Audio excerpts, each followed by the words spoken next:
Good afternoon everyone. So இன்னைக்கு TNPSC-ல history அப்படிங்கறத எப்படி ஹேண்டில் பண்ணலாம் அப்படினு பார்க்கலாம். சரிங்களா? TNPSC பொறுத்தவரைக்கும் பார்த்தீங்கன்னா history அப்படிங்கிறது மொத்தம் 3 செக்டாரா இருக்கும். சரிங்களா?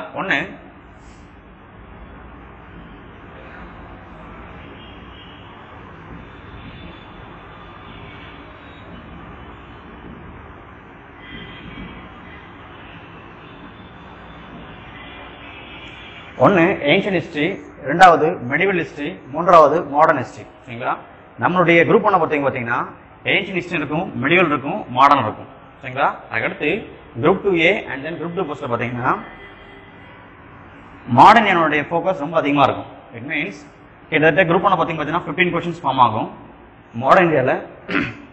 அதுக்கடுத்து குரூப் 2Aல 12 கொஸ்டின்ஸ் ஃபார்ம் ஆகும். குரூப் 2 என்ட்ரி போஸ்ட்லையும் 12 கொஸ்டின்ஸ் உங்களுக்கு ஃபார்ம் ஆகும். சரிங்களா? குரூப் 4ல ஏன்ஷியன்ட் ஹிஸ்டரியும் மிடில் ஹிஸ்டரியும் கம்பைன்ட் ஆகிட்டு உங்களுக்கு குரூப் 4ல 8 கொஸ்டின் ஃபார்ம் ஆகும். சரிங்களா? ஸோ இதான் பார்த்தா TNPSC ஸ்ட்ராட்டஜி. குரூப் 1 செக்டர்ல மட்டும் பார்த்தீங்கன்னா ஒட்டு மொத்தமாக ஏன்ஷியன்ட், மிடிவல், மாடர்ன் டோட்டலாக சேர்த்து 25 கொஸ்டின் உங்களுக்கு ஃபார்ம் ஆகும் குரூப் 1 செக்டர்ஸில். சரிங்களா? In case of group 2A and then group 2 entry post பார்த்தீங்கன்னா உங்களுக்கு மாடர்னோட ஃபோக்கஸ் ரொம்ப அதிகமாக இருக்கும். 12 கொஸ்டின்ஸ் உங்களுக்கு ஃபைல் ஆகும். சரிங்களா? அதுக்கடுத்து குரூப் 2 என்ட்ரி போஸ்ட் அதுதான், குரூப் 2A போஸ்ட் அதுதான். அதுக்கடுத்து குரூப் 4ல சரிங்களா 8 கொஸ்டின்ஸ் பார்த்தீங்கன்னா மாடர்ன் இந்தியாவிலும் அண்ட் தென் 8 கொஸ்டின்ஸ் பண்ணலாம் மிடிவல் அண்ட் தென் ஏன்ஷியன்ட்லையும் உங்களுக்கு கவர் ஆகும். சரிங்களா? இந்த குரூப் 4 பொறுத்த வரைக்கும் பார்த்தீங்கன்னா மாடர்ன் இந்தியாவில் ஒரு 8 கொஸ்டின் ஃபார்ம் ஆகும். அந்த மாடர்ன் இந்தியா எங்கேருந்து ஆரம்பிக்கும் அப்படின்னு கேட்டீங்கன்னா நம்மளுடைய சிலபஸ்ல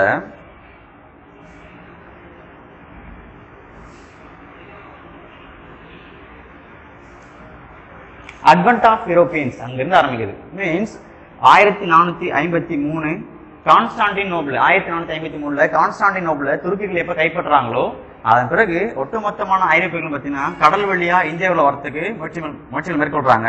சரிங்களா? அப்படி இந்தியாவில் வந்த ஃபர்ஸ்ட் பர்சன்ஸ் தான் போர்ச்சுகீஸ். சரிங்களா? போர்ச்சுகீஸ், ரெண்டாவது டச், மூன்றாவது பிரிட்டிஷ், நான்காவது டேனிஷ், லாஸ்டா பிரெஞ்சு. சரிங்களா? இந்த 5 பேருடைய வருகை நம்ம என்ன சொல்றோம் அப்படின்னா அட்வென்ட் ஆஃப் யூரோப்பியன்ஸ் அப்படின்னு சொல்றோம். சரிங்களா? Group 2A and then group 2 entry போஸ்ட்ல இந்த செக்டார்ஸ் இருக்கும். நம்மளுடைய குரூப் 4 கிடையாது. சரிங்களா? அதுக்கடுத்து வார்ஸ் அண்ட் எக்ஸ்பான்ஷன்,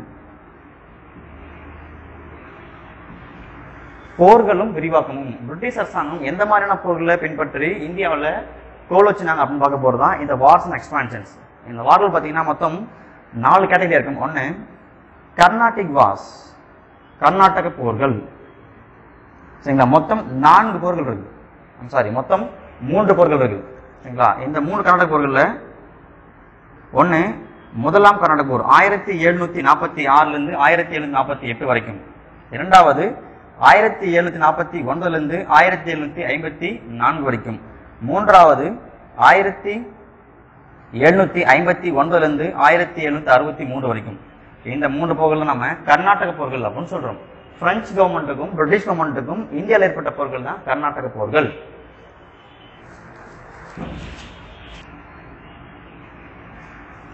அடுத்து வரக்கூடிய போர் வந்து தான் மைசூர் போர். சரிங்களா? மொத்தம் 4 போர்கள் இருக்கு. அந்த 4 போர்கள்ல முதலாம் மைசூர் போர் 1767 இருந்து 1769 வரைக்கும். இரண்டாம் மைசூர் போர் 1780 முதல் 1784 வரை. மூன்றாம் மைசூர் போர் 1790 to 1792. நான்காம் மைசூர் போர் 1799. சரிங்களா? திப்பு சுல்தான், பட்டேஹைதர், திப்பு சுல்தான், சரிங்களா, அதுக்கடுத்து ஹைதர் அலி போன்ற நபர்களால பிரிட்டிஷ் அரசாங்கம் எதிர்த்து மேற்கொள்ளப்பட்ட போர்கள் தான் இந்த மைசூர் போர்கள். அதுக்கடுத்து பார்க்கக்கூடிய பிரதான போர்களா பேட்டில் ஆஃப் பிளாசி இருக்கு 1757, battle of Buxar 1764 and then 1806 Sepoy Mutiny and then 1857 the Great Revolt. இந்த போர்கள் தான் பிரதான போர்களா இருக்குது. இந்த போர்கள் மூலமா தான் பிரிட்டிஷ் அரசாங்கமானது இந்தியாவில் பல்வேறு பகுதியை கைப்பற்றி நிர்வாகம் பண்ணாங்க. இந்த போர்களை தவிர்த்து வேற எந்த முறைகள்லாம் பிரிட்டிஷ் அரசாங்கம் யூஸ் பண்ணணும்னு கேட்டீங்கன்னா 2 முறைகள். ஒன்னு டாக்ட்ரின் ஆஃப் லாப்ஸ், ரெண்டாவது சப்சிடரி அலைன்ஸ்.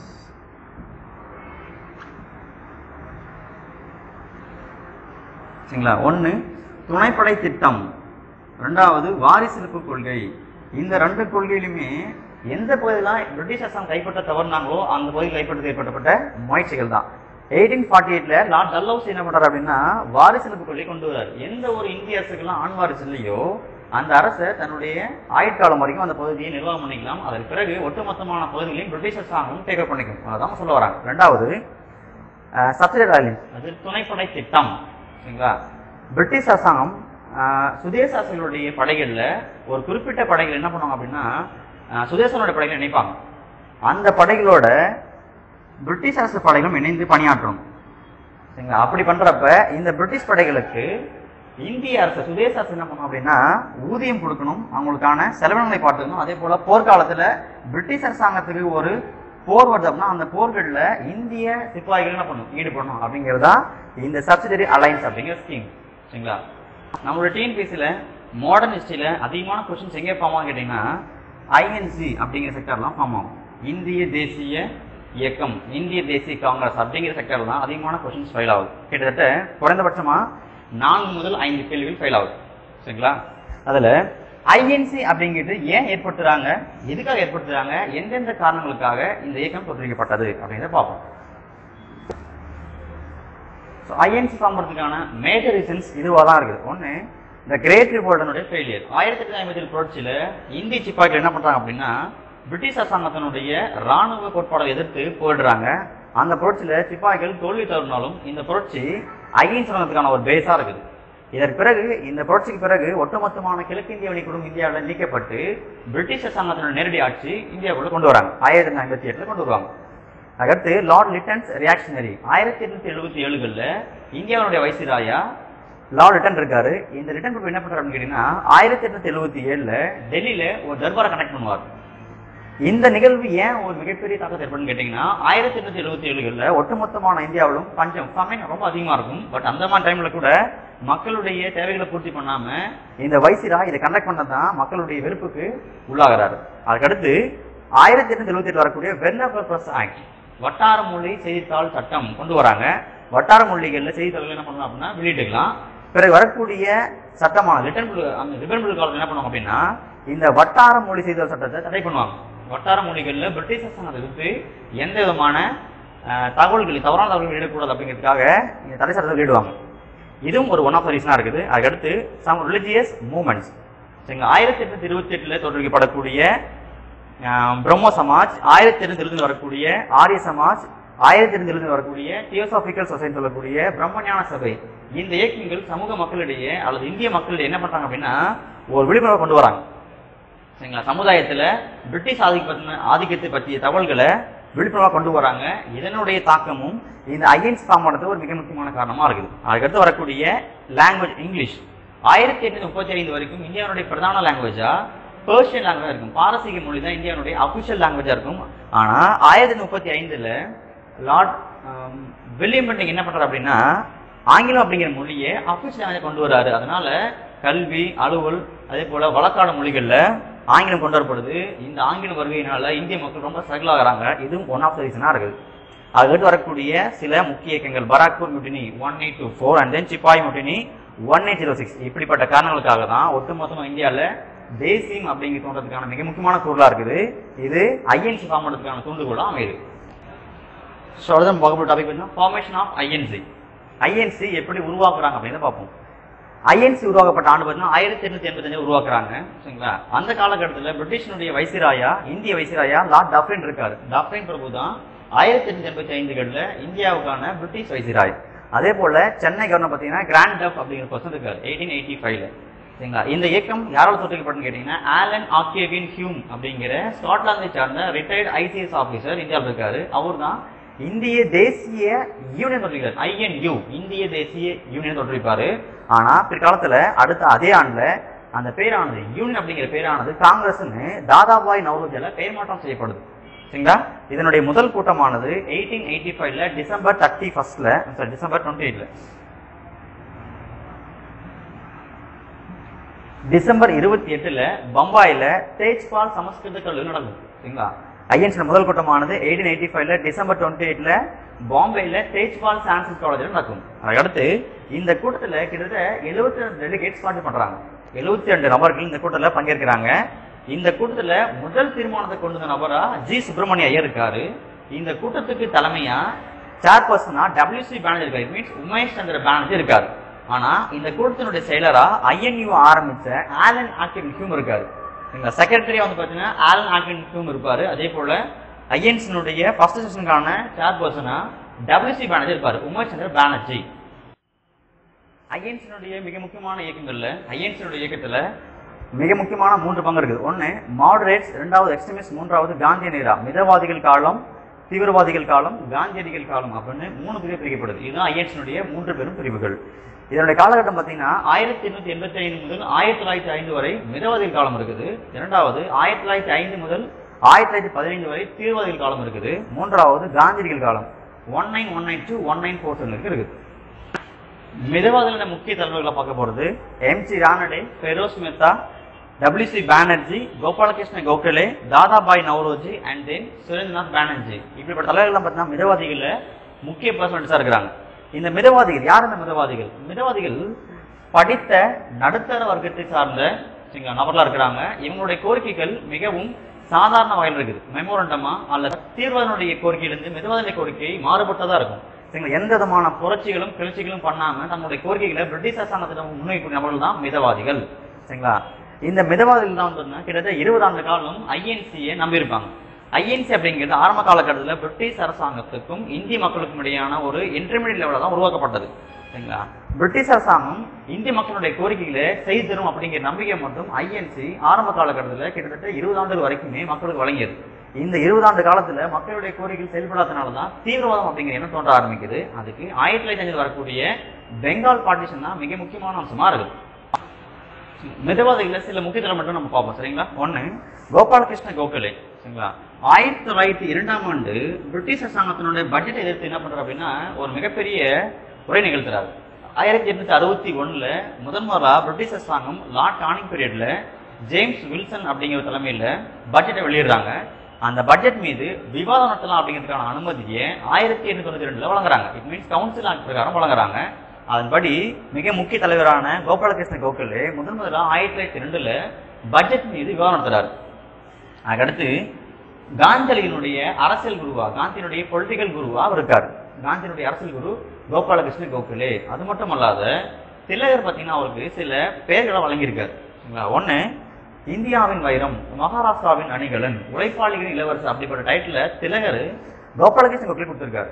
அது மட்டும் இல்லாம 1908ஆம் ஆண்டு சர்வன்ட்ஸ் ஆஃப் இந்தியன் சொசைட்டி, இந்திய பணியாளர் சங்கம் அப்படிங்கிற ஒரு அமைப்பை 1908 தொற்றுகிறார் கோபாலகிருஷ்ண கோகலே. சரிங்களா? அதுக்கடுத்து தாதாபாய் நவ்ரோஜி. சரிங்களா? அவர் பேரு இன்னொரு பேரு the grand old man of India, இந்தியாவின் முதுபெரும் கிழவர் என்று தாதாபாய் நவ்ரோஜி அழைக்கப்படுகிறார். அதே போல பிரிட்டிஷனுடைய பாராளுமன்றத்தில் இடம்பெற்ற முதல் இந்திய தாதாபாய் நவ்ரோஜி. அது மட்டும் இல்லாம 1867ல ஒரு புத்தகம் வெளியிடுறாரு. அதுதான் poverty and un-British rule in India, இந்தியாவின் வறுமையும் பிரிட்டிஷ் தன்மையற்ற ஆட்சியும் அப்படிங்கிற பேர்ல வெளியிடுறாரு. அந்த புத்தகத்துல சேஃப்டி வால் தியரியை கொண்டு வர்றாரு. பாதுகாப்பு ஊடுதல் கோட்பாடு அப்படிங்கிற கோட்பாடு முதல்ல முன்மொழிகிறார். அதுக்கடுத்து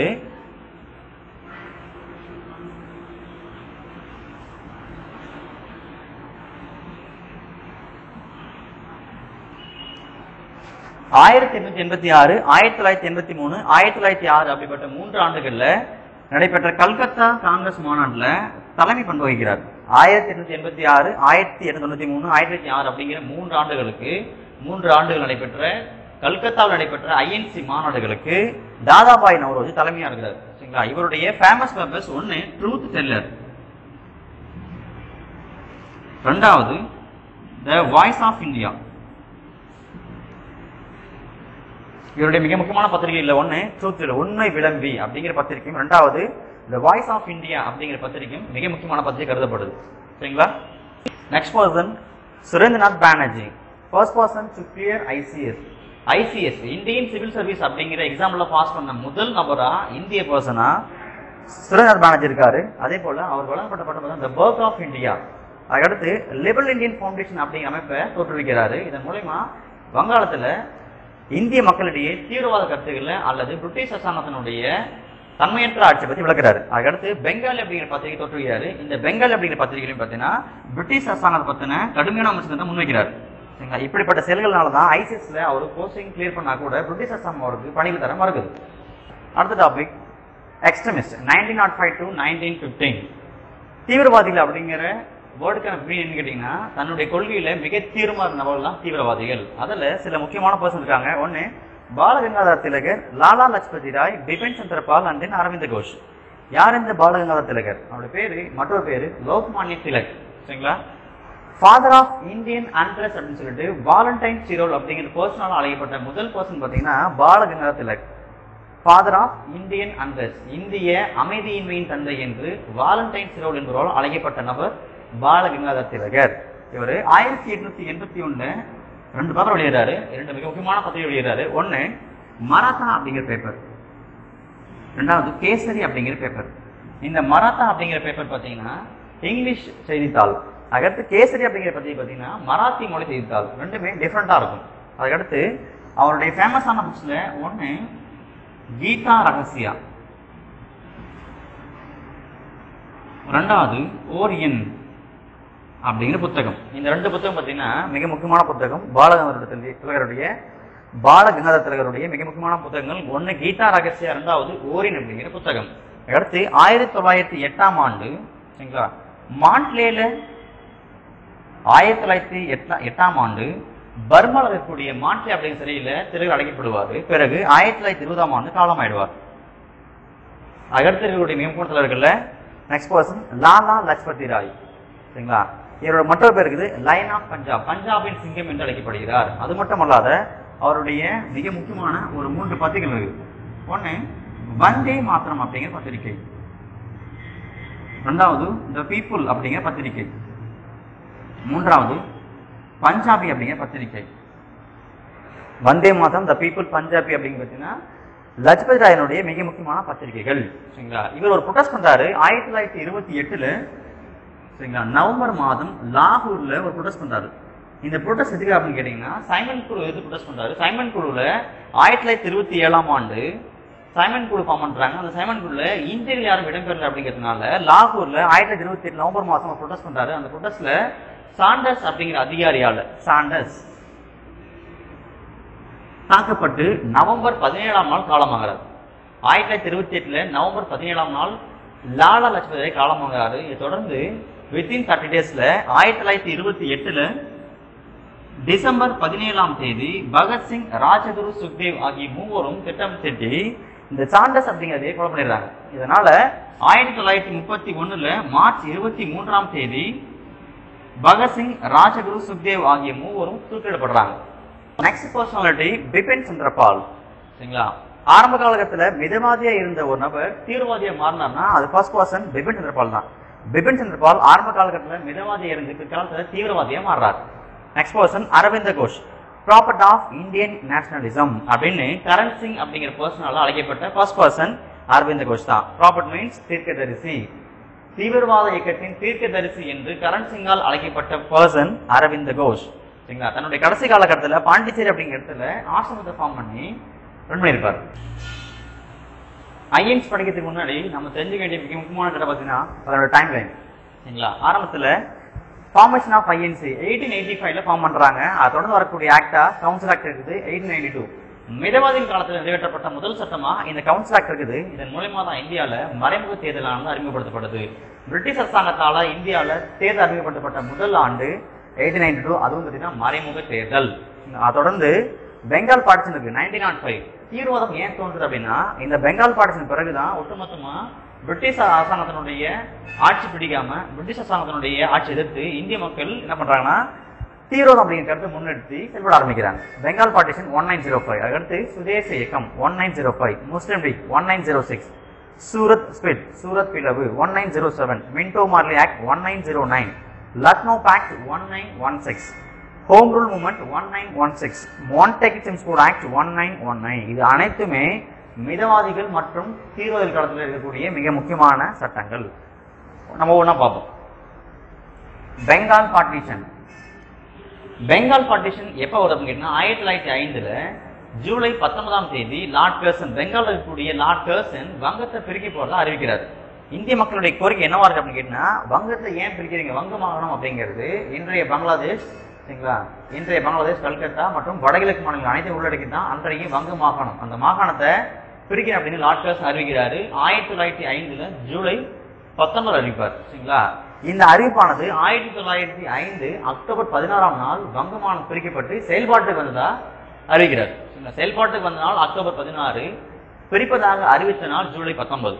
சரிங்களா? பிறகு பிரிட்டிஷனுடைய நோக்கம் என்னவா இருக்குன்னு கேட்டீங்கன்னா, வங்க மாகாணம் பிரிக்கப்படுவதன் மூலமா இந்துக்களுக்கும் முஸ்லிம்களுக்கும் இடையே ஒரு தீவிரவாத எண்ணத்தை உருவாக்கி இந்துக்களும் முஸ்லிம்களும் பிரிக்கிறது அப்படிங்கிறது அவங்களுடைய ஆரம்பகால நோக்கமா இருக்குது. இதன் மூலமா ஒட்டுமொத்தமான ஐஎன்சியும் கட்டுப்படுத்தலாம் அப்படிங்கிறது தான் அவங்களுடைய நோக்கமா இருக்குது.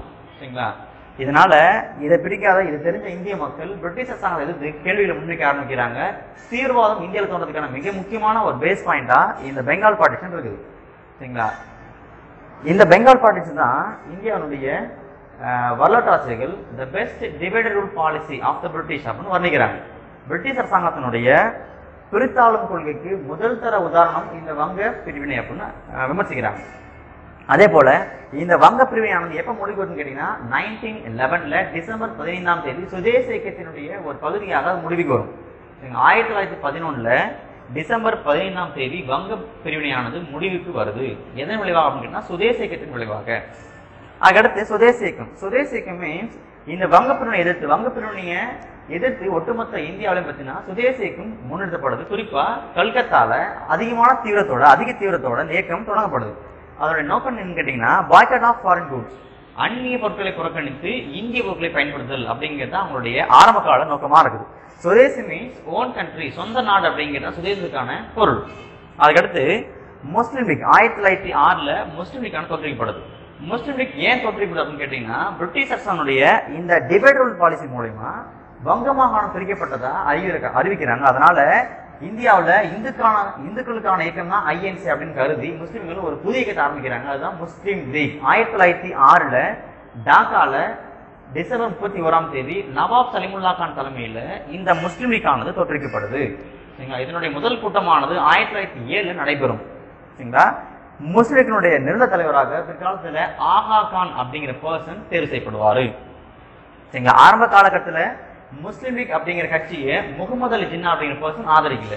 ஆனா இதே முகமது அலி ஜின்னா 1937 தேர்தலுக்கு பிறகு ஒட்டுமொத்தமான 11 மாகாணங்கள்ல 2 மாகாணங்கள் மட்டும்தான் முஸ்லிம் லீக் வெற்றி பெறுது. அதனால இனிமேல இந்தியாவில் முஸ்லிம்கள் ஆட்சிக்கு வர முடியாது அப்படிங்கிற காரணத்தினால தன்னாடு கோரிக்கை முன்வைக்க ஆரம்பிக்கிறாரு முகமது அலி ஜின்னா. தொடர்ந்து சூரத் நடக்கக்கூடிய காங்கிரஸ் மாநாட்டுக்கு ராஷ்பிகாரி கோஷ் அப்படிங்கிற பர்சனுடைய பெயர் முன்மொழியப்படுது. சரிங்களா? இதுல ஒரு பிளவு வருது. ஏன் பிளவுன்னு கேட்டீங்கன்னா ராஷ்பிகாரி கோஷ் அப்படிங்கிற பர்சன் ஆக்சுவலா ஒரு மிதவாதி. சரிங்களா? 1885 இருந்து 1905 வரைக்கும் கிட்டத்தட்ட 20 ஆண்டு காலம் மிதவாதிகளுடைய செயல்பாடுகளை திருப்தி இல்லாதனாலதான் தீவிரவாதம் தோன்ற ஆரம்பிக்குது. ஆனா 1907 சூரத் காங்கிரஸ் மாநாட்டுல மீண்டும் மிதவாதிகளுடைய பெயரை முன்மொழிப்படுத்தினால அதை தீவிரவாதிகள் சேர்ந்த மிக முக்கிய தலைவர் எதிர்க்கிறாங்க. இதனால சூரத்ல தீவிரவாதிகள் திலக தலைமையில பிரிஞ்சு போறாங்க. அதே போல மிதவாதிகள் கோபாலகிருஷ்ண கோகுல் தலைமையில பிரிஞ்சு போறாங்க. அது பேர் தான் சூரத் ஸ்பிளிட். ஐஎன்சி வரக்கூடிய முதல் பிளவா இந்த சூரத் பிளவு கருதப்படுது. அடுத்து மின்டோ மார்லி ஆக்ட் 1909 முஸ்லிம்களுக்கான இடஒதுக்கீடு இந்த ஆக்ட் அறிவிக்குது. அதுக்கடுத்து லக்னோ ஒப்பந்தம். சூரத் மாநில பிரிஞ்சு போன மிதவாதிகளும் தீவிரவாதிகளும் அதே போல வங்க பிரிவினை பிறகு உருவான முஸ்லிம் லீக்கும் ஐஎன்சியும் ஒன்று சேர்க்கப்படுது. அதுதான் லக்னோ ஒப்பந்தம். மசூம்தார் அப்படிங்கிற பர்சன் தலைமையில லக்னோல 1916 ஒரு மாநாடு நடக்குது. அந்த மாநாடு தான் லக்னோ காங்கிரஸ் செஷன். அந்த மாநாட்டுல திலகரும் பங்கேற்கிறாங்க. அதே போல அன்னி பெசன்டும் பங்கேற்கிறாங்க. அன்னி பெசன்ட். சரிங்களா? இந்தியாவில மிதவாதிகள் மற்றும் தீவிரவாதிகளை அன்னி பெசன்ட் ஒன்றிணைக்கிறாங்க. அதே போல ஐஎன்சியும் முஸ்லிம் லீக்கும் ஒன்றிணைறாங்க. அதுல மிக முக்கிய பங்காற்றவர் தான் திலகர் அப்படிங்கிற பர்சன். அதே போல பிரிந்து போன மிதவாதிகளும் தீவிரவாதிகளும் ஒன்றிணைறாங்க. அதுல மிக முக்கிய பங்காற்ற பார்த்தீங்கன்னா அன்னி பெசன்ட் அப்படிங்கிற பர்சன் மிக முக்கியமான பங்காற்றார். சரிங்களா? இந்த லக்னோ மாநாட்டுல தான் முதலாக காந்தி நேருவை சந்திக்கிறாரு. 1916 லக்னோ காங்கிரஸ் செஷன்ல முதலாக நேரு காந்தியை சந்திக்கிறார். அதன் பிறகு ஹோம் ரூல் மூவ்மெண்ட் அப்படிங்கிற இயக்கம் ஒரு தன்னாட்சி இயக்கம் 1916 தொடங்கப்படுது. இந்த தன்னாட்சி அப்படிங்கிற டேர்ம் சொல் எங்க இருந்து கேட்டா அயர்லாந்தினுடைய சொல் தான் தன்னாட்சி அப்படிங்கிற சொல். எப்படி இந்திய அரசாங்கமானது பிரிட்டிஷனுடைய காலனி ஆதிக்கம் உட்பட்டிருக்குதோ அதே போல அயர்லாந்து அப்படிங்கிற கண்ட்ரியும் பிரிட்டிஷனுடைய காலனி ஆதிக்கம் உட்பட்டிருந்தது. அங்க இந்தியாவில் போராடக்கூடிய ஐஎன்சி மாதிரி அங்க ஹோம் ரூல் அப்படிங்கிற மூமெண்ட்டை யூஸ் பண்ணி பயன்படுத்தி மக்கள் என்ன பண்றாங்கன்னா ப்ரொடெஸ்ட் பண்றாங்க. அங்கிருந்து எடுக்கப்பட்ட சொல் தான் இந்த அயர்லாந்து, அங்க எடுக்கப்பட்ட சொல் தான் இந்த ஹோம் ரூல் மூவ்மெண்ட். இந்த ஹோம் ரூல் மூவ்மெண்ட் அப்படிங்கிற சொல்ல அன்னி பெசன்ட் தான் முதலா கொண்டு வராங்க, அவங்க தான் அறிமுகப்படுத்துறாங்க. இதன் மூலமா பிரிட்டிஷ் பேரரசுக்குள்ள தன்னாட்சி பெறுவது தான் இதோட நோக்கமா இருக்குது. சரிங்களா? இந்த தன்னாட்சி இயக்கத்தை முதலா 1916 பூனே அப்படிங்கிற ஏர்ல திலகர் தொடங்குறாரு. அதே இயக்கத்தை 1916 அடையார் அப்படிங்கிற பிளேஸ்ல அன்னி பெசன்ட் தொடங்குறாங்க. சரிங்களா? இவங்களோட நோக்கம் பார்த்தீங்கன்னா பிரிட்டிஷ் பேரரசுக்குள்ள தன்னாட்சி பெறுவது தான் நோக்கமா இருக்கு. இந்த காலகட்டத்தில் அன்னி பெசன்ட் என்ன பண்றாங்கன்னா இரு மிக முக்கியமான பத்திரிகை வெளியிடுறாங்க. ஒன்னு நியூ இந்தியா, ரெண்டாவது காமன்வீல் ஆர் காமன் அப்படிங்கிற பத்திரிகை வெளியிடுறாங்க. பிரிட்டிஷ் அரசாங்கத்தை கடுமை விமர்சித்து பேசுறதுனால இந்த நியூ இந்தியா அப்படிங்கிற பத்திரிகை தடை செய்யப்படுது. 1916 அன்னி பெசன்ட் கைது செய்யப்படுறாங்க. சரிங்களா? அதனால 1917 வரக்கூடிய காங்கிரஸ் மாநாட்டுக்கு முதலா ஒரு பெண் தலைமை தாங்குறாங்க. அவங்க தான் அன்னி பெசன்ட். சரிங்களா? ஐஎன்சி மாநாடு தலைமை தாங்கின முதல் பெண், வெளிநாட்டு பெண் கேட்டீங்கன்னா அன்னி பெசன்ட். அதே இந்திய பெண் அப்படின்னு கேட்டீங்கன்னா சரோஜினி நாயுடு. 1925 நடக்கக்கூடிய காங்கிரஸ் மாநாட்டுக்கு இந்தியாவை சார்ந்த ஒரு பெண் தலைமை பொறுப்பேற்கிறாங்க. அவங்க தான் சரோஜினி நாயுடு 1925. சரிங்களா? இதுதான் மிதவாதிகள் மற்றும் தீவிரவாதிகள் நடைபெற்ற மிக முக்கியமான இன்சிடென்ட்ஸ் டைம்லைன். அடுத்து காந்தியடிகள் காலம் 1919 முதல் 1947 வரை. காந்தியடிகள் 1915 சவுத் ஆப்பிரிக்கா திரும்ப வருவார். 1915 ஜனவரி 1 திரும்ப வருவார். அந்த டே தான் நம்ம NRI அப்படின்ற டேவை கொண்டாடுறோம், நான் ரெசிடென்டல் இந்தியன் டேவை கொண்டாடுறோம். தேசிய வெளிநாடு வாழ் இந்திய தினமா காந்தி இந்தியா திரும்பிய 1915 ஜனவரி 9 அப்படிங்கிற தேதியை கொண்டாடுறோம். அடுத்த ஆண்டு சபர்மதி அப்படிங்கிற இடத்துல ஒரு ஆசிரம் கட்டுறாரு காந்தியடிகள் 1916 சபர்மதி ஆசிரம். தொடர்ந்து சாம்பிரான் சத்தியாகிரகம். காந்தியடிகள் இந்தியாவில் மேற்கொண்ட அல்லது இந்திய மண்ணில் மேற்கொண்ட முதல் போராட்டம் அப்படின்னு கேட்டீங்கன்னா சாம்பிரான் சத்தியாகிரகம் 1917. சரிங்களா? இந்த போராட்டம் பீகார்ல தொடங்கப்படுது. சரிங்களா? பீகார்ல இந்திய விவசாயிகளை அவுரு செடியை விதைக்க சொல்லி பிரிட்டிஷனுடைய அரசு நிர்பந்திக்குது. அவங்களுக்கு ஆதரவாக போராடக்கூடிய முதல் போராட்டம் தான் சாம்பிரான் சத்தியாகிரகம். சத்தியாகிரகம் அப்படிங்கிற டேர்ம் காந்தியடிகள் முதலா சவுத் ஆப்பிரிக்கால பயன்படுத்துறாரு. அதே போல இந்திய மண்ணில் பயன்படுத்தப்பட்ட முதல் இடம் பார்த்தீங்கன்னா பீகார் அல்லது சாம்பிரான் அப்படிங்கிற இடம். சரிங்களா? தொடர்ந்து வரக்கூடிய போராட்டம் பார்த்தீங்கன்னா கேடா சத்தியாகிரகம். குஜராத் மாவட்டத்தில் இருக்கக்கூடிய ஒரு பகுதி தான் கேடா அப்படிங்கிற மாவட்டம். அந்த மாவட்டத்துல மழை இல்லாதனால வறட்சியால விவசாயிகளுக்கு விளைச்சல் இல்லாம போகுது. அதனால அந்த பகுதியில வரி கட்ட முடியாம போகுது. சரிங்களா? பிரிட்டிஷ் அரசாங்கம் விளைச்சல் இல்லைன்னா கூட வரி கட்ட சொல்லி நிர்பந்திக்கிறாங்க. அந்த வரியை கட்ட முடியாது அப்படின்னு சொல்லிட்டு விவசாயிகளுக்கு ஆதரவாக ஒரு போராட்டம் காந்தியடிகள், அதுதான் கேடா சத்தியாகிரகம். அதுக்கடுத்து அகமதாபாத் மில் ஸ்ட்ரைக். அகமதாபாத் இருக்கக்கூடிய ஒரு ஃபேக்டரியில, ஒரு காட்டன் ஃபேக்டரியில் இருக்கக்கூடிய எம்ப்ளாயிஸுக்கு சேலரி ஹைக் இல்லாதனால அவங்களுடைய ஊதிய உயர்வு கேட்டு காந்தியடிகள் போராடுறாரு. அதுதான் அகமதாபாத் ஆலை போராட்டம் 1918. இந்த 3 போராட்டங்களுமே காந்தியினுடைய தேசிய போராட்டங்கள் கிடையாது, சாதாரண அளவிலான போராட்டங்கள். அது ஏன் காந்தியினுடைய காலம் இங்கிருந்து ஆரம்பிக்குன்னு கேட்டீங்கன்னா, இந்தியாவில் காந்தியினுடைய போராட்டம் முதலாக தேசிய அளவில் பிரதானப்படுத்தப்பட்டது ரவுலட் ஆக்டை எதிர்த்து வரக்கூடிய ரவுலட் எதிர்ப்பு போராட்டம் அல்லது தேசிய அளவிலான முழு கடையடைப்பு. கடையடைப்பு. அதனாலதான் இந்த ஆண்டிலிருந்து அவருடைய காலம் ஆரம்பிக்குது. காந்தியடிகளுடைய முதல் சாகும் வரை உண்ணாவிரத போராட்டம் இந்த அகமதாபாத் ஆலை போராட்டம் தான். அடுத்து ரவுலட் ஆக்ட் வருது. பிரிட்டிஷ் அரசாங்கம் இந்தியாவில் நடக்கக்கூடிய போராட்டங்களை கட்டுப்படுத்துறதுக்காக ஒரு சட்டம் ஏற்றுறாங்க. சரிங்களா? அந்த சட்டம் தான் ரவுலட் சட்டம். எந்தவித விசாரணையின்றி ஒரு நபரை கைது செய்யலாம் அப்படிங்கிறது தான் இந்த சட்டம் சொல்லுது. இந்த சட்டத்தை எதிர்த்து ஒட்டுமொத்தமான இந்தியாவில் படித்த நபர்கள் மற்றும் மேல்தட்டு மக்கள் புரொடெஸ்ட் பண்ண ஆரம்பிக்கிறாங்க. சரிங்களா? காந்தியும் அதில் ஒரு பகுதியாக போராட ஆரம்பிக்கிறாரு. இடைப்பட்ட காலத்துல பஞ்சாப்ல இருக்கக்கூடிய சில முக்கிய தலைவர்களான சத்யபால் மற்றும் சைஃபுதீன் கிச்சில் அப்படிங்கிற பர்சன் அரெஸ்ட் பண்றாங்க இந்த ஆக்டை பயன்படுத்தி. அதனால 1919 ஏப்ரல் 13 அப்படிங்கிற டேட்ல ஜாலியன் வாலாபாக் அப்படிங்கிற இடத்துல ஒரு மிகப்பெரிய ஒரு மாஸ் அஜிடேஷன் நடக்குது. இது எந்த விதமான முன்னறிவிப்புமின்றி பிரிட்டிஷ் அரசாங்கத்தின் அனுமதியின்றி நடக்குது. சரிங்களா? இந்த இடத்துலதான் ஜாலியன் வாலாபாக் மசாகர் அப்படின்னு நடக்குது. சரிங்களா? ஜாலியன் வாலாபாக் மசாகர் மீன்ஸ் ஜாலியன் வாலாபாக் அப்படிங்கிற இடத்துல பொதுமக்கள் கூட ஆரம்பிக்கிறாங்க. அந்த பொதுமக்களை கலைந்து போக சொல்லி உத்தரவு பிறப்பிக்கிறாரு பிரிகேடியர் ஜெனரல் டயர் அப்படிங்கிற பர்சன். சரிங்களா? ஆனா பொதுமக்கள் கலைந்து போக மறுக்கிறாங்க. இதனால பொதுமக்கள் நோக்கி சுட உத்தரவு பிறப்பிக்கிறாரு பிரிகேடியர் ஜெனரல் டயர். சரிங்களா? இந்த நிகழ்வுல கிட்டத்தட்ட 379 நபர்கள் கொல்லப்படுறாங்க, 1370க்கும் மேற்பட்ட நபர்கள் காயமடைறாங்க அப்படின்னு சொல்லிட்டு பிரிட்டிஷ் அரசாங்கத்தினுடைய அதிகாரப்பூர்வ தகவல் அப்பவே வெளியிடுது. சரிங்களா. அதை தொடர்ந்து ஜாலியன் வாலாபாக் படுகொலை அண்ட் தென் ரவுட் சட்டம், இதெல்லாம் எதுதான் காந்தியடிகள் 1920களில் மிகப்பெரிய ஒரு போராட்டம் நடத்துறாரு. அதுதான் நான் கோஆபரேஷன் மூவ்மெண்ட், ஒத்துழையாமை இயக்கம். இந்த ஒத்துழைமை இயக்கத்துக்கான தீர்மானம் நாக்பூர் காங்கிரஸ் மாநாட்டில் விஜயராகவாச்சாரி தலைமையில் நிறைவேற்றப்படுது. சரிங்களா. இந்த ஒத்துழைமை இயக்க போராட்டம் வந்து பார்த்தீங்கன்னா மிக முக்கியமான ஒரு 3 நிலைகள் நடைபெறுது. 3 நிலைகளில் ஒன்று boycott of awards and honours, ரெண்டாவது boycott of schools and colleges, மூணாவது சரிங்களா நான் டாக்ஸேஷன் மூவ்மெண்ட், சரிங்களா, அல்லது நோ பேமெண்ட் ஆஃப் டாக்ஸ், அல்லது வரிகுடா இயக்கம், நோ டாக்ஸேஷன் மூவ்மெண்ட். சரிங்களா. இந்த 3 நிலைகளில் தான் இந்த போராட்டங்கள் நடக்குது. சரிங்களா. இதுல மிக முக்கியமான போராட்டமா இந்த வரிகுடா இயக்கம், சரிங்களா, இதுல மிக முக்கியமான போராட்டமா இந்த வரிகுடா இயக்கம் இருக்குது. சரிங்களா.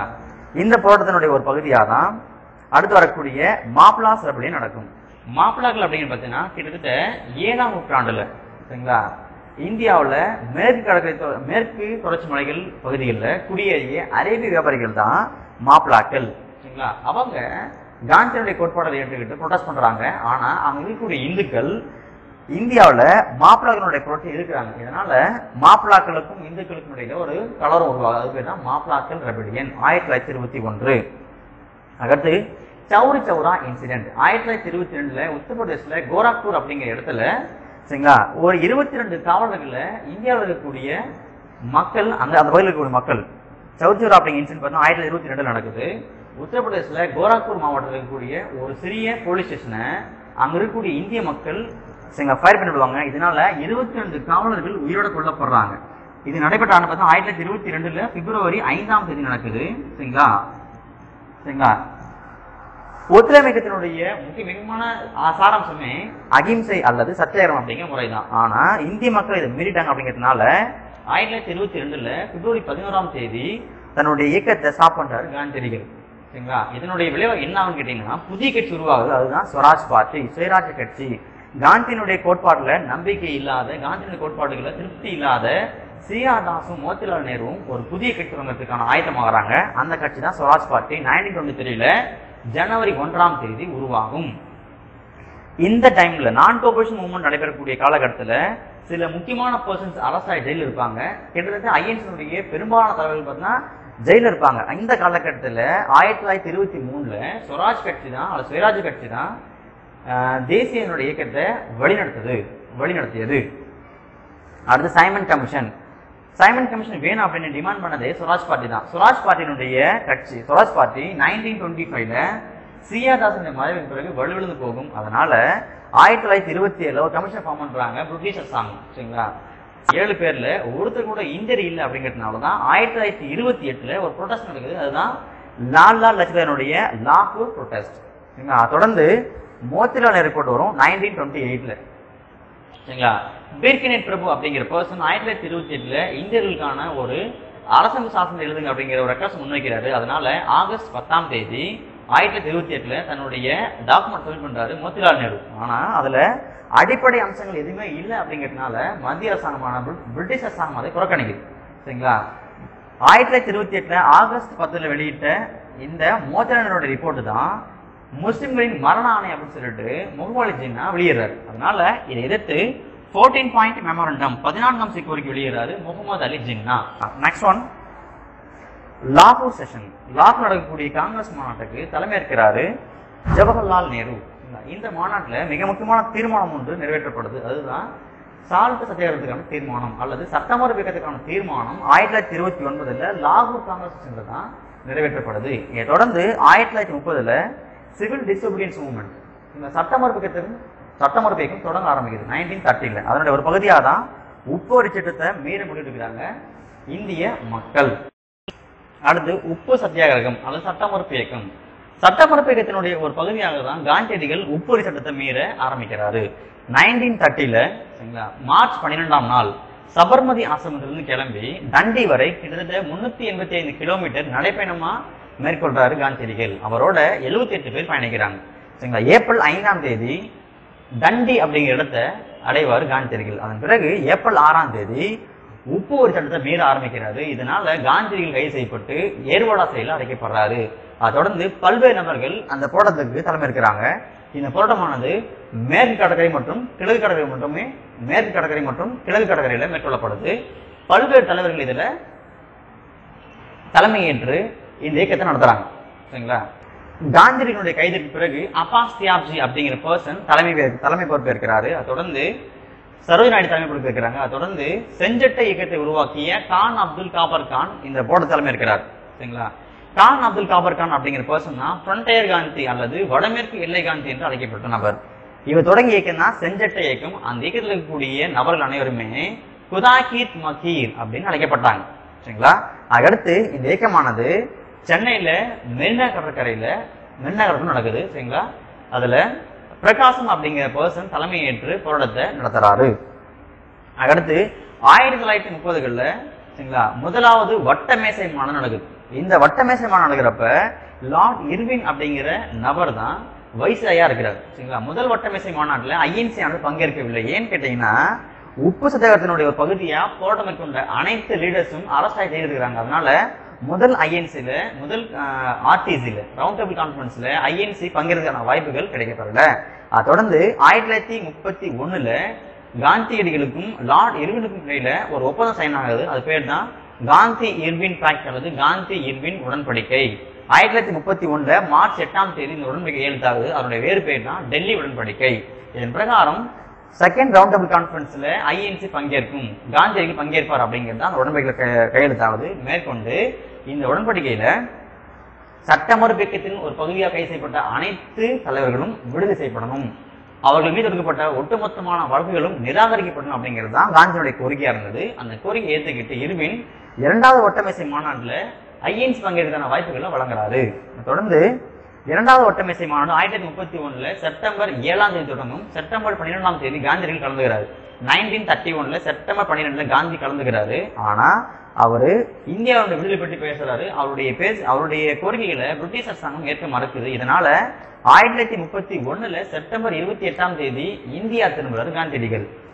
மீண்டும் 1932ல ஜனவரி 3ஆம் தேதி சட்ட மறுப்பு இயக்கம் மீண்டும் தொடங்கப்படுது. இதனால இர்வினுக்கு பிறகு வரக்கூடிய லார்ட் வெலிங்டன் அப்படிங்கிற பர்சன் காந்தி இர்வின் பேக்டை கேன்சல் பண்ணிட்டு காந்தியை மீண்டும் கைது செய்யறாரு. சரிங்களா? இதனால 3ஆம் வட்டமேசை மாநாட்டிலும் ஐஎன்சி பங்கேற்கவில்லை. 3 வட்டமேசை மாநாட்டில் பங்கேற்ற முதல் நபர் பாத்தீங்கன்னா டாக்டர் B.R. அம்பேத்கர் அப்படிங்கிற பர்சன். 1932ல ஆகஸ்ட் 16ஆம் தேதி வகுப்புவாத தீர்வானது ராம்சே மெக்டொனால்ட் அப்படிங்கிற பர்சனால அறிவிக்கப்படுது. இதனை எதிர்த்து இந்தியாவில் 1932ல காந்தியடிகள் உண்ணாவிரதம் மேற்கொள்றாரு. சரிங்களா? தொடர்ந்து காந்தியடிகள் Lord Wellington and then Ambedkar 3 பேருக்கும் இடையில பூனா சிறையில ஒரு ஒப்பந்தம் கையெழுத்தாகுது. அது பேர் தான் பூனா பேக்ட். இந்த ஒப்பந்தமானது சமனற்ற சமரசம் என்று அழைக்கப்படுது. இடஒதுக்கீடு அல்லது வகுப்பாத தேர்வு அறிவித்த பிறகு உண்ணாவிரதம் மேற்கொண்ட காந்தியடிகள் ஏன் இந்த உடன்படிக்கையில் கையெழுத்திட்டார் அப்படிங்கிறது தான் சமனற்ற சமரசமா கருதப்படுது அல்லது அழைக்கப்படுது. தொடர்ந்து 1933ல இந்த 3 வட்டமேசை மாநாடுடைய தொகுப்பை பேஸ் பண்ணி வெள்ளையறிக்கையானது வெளியிடப்படுது. மேற்கொண்டு அரசாங்க சட்டம் இந்திய அரசு சட்டமானது 1935ல வெளியிடப்படுது. இதை பேஸ் பண்ணி 1937ல ஒட்டுமொத்த இந்தியாவிலும் 11 மாகாணங்களும் தேர்தல் நடக்குது. அந்த தேர்தல்கள்ல கிட்டத்தட்ட 8+1 9 மாகாணங்கள்ல காங்கிரசும் அதன் கூட்டணி கட்சியும் வெற்றி பெறுது. 2 மாகாணங்கள்ல முஸ்லிம் லீக் வெற்றி பெறுது. இந்த தேர்தலுடைய முடிவுக்கு பிறகுதான் முகமது அலி ஜின்னா முஸ்லிம்கள் இந்தியாவில இனிமேல இந்தியாவில ரூல் பண்ண முடியாது அப்படிங்கிற காரணத்தினால வகுப்புவாதியா மாறி புதிய நாடு கேட்கறதுக்கான கோரிக்கையை முன்வைக்கிறாரு.